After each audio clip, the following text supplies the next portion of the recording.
शायर कहता है कि उसे दिल बिच खुदा होसी मुहम्मद मुस्तफा होसी। हुण अगली गल तुसा फैसला करना कि केड़ा दिल वो दिल साडा भी है कि नहीं। तवज्जो जरा करी। अगर मेरा जुमला तुहानू समझ आ जाए हाथ चा के सुभान अल्लाह कहना है। उसे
हमारे बहुत ही अच्छे नाज़खान पाकिस्तान के मशहूर नाज़खान हजरत मौलाना अल्लामा इफ्तिखार अहमद कसूरी साहब तशरीफ ला रहे हैं।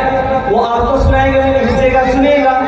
ये शेर पढ़ने लगा हूँ, मुझे पता चलना चाहिए कि सिद्दीक़ अकबर के दीवाने माशाल्लाह बैठे हैं। सुनिएगा शायर क्या कहता है।